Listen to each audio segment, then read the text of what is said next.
Harry was wondering as he continued to walk to his school why the girl got so angry at him for bumping into her even though he had not meant to. He knew exactly who she was. The girl's name is Sarah Williams, his classmate in physics sitting a few seats away from him.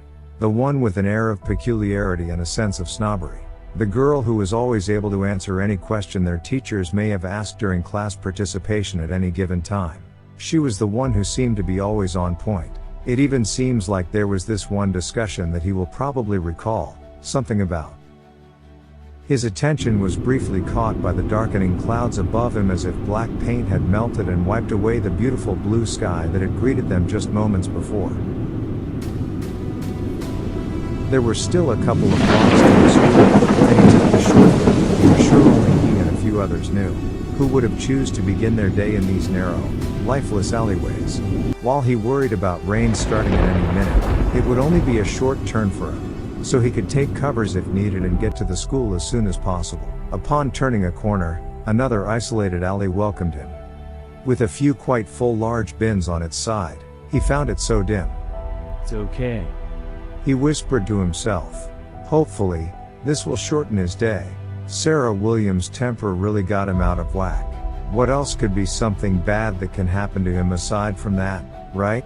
Then again, he was wrong. A sudden blasting sound briefly paralyzed him.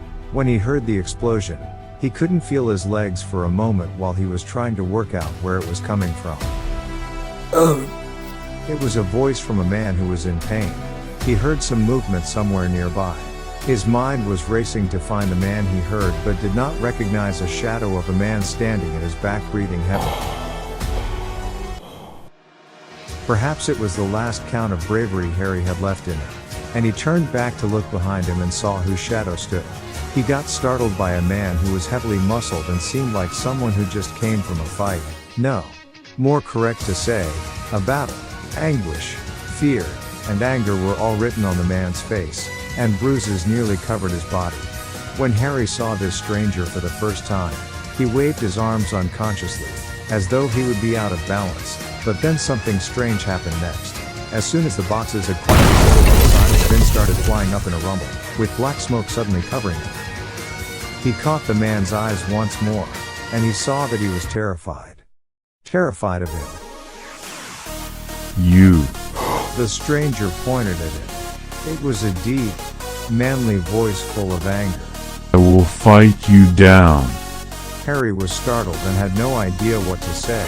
Even he couldn't understand what was going on. There was an explosion, boxes were thrown in the air by unknown forces, and this stranger was on the verge of attacking him. The man continued.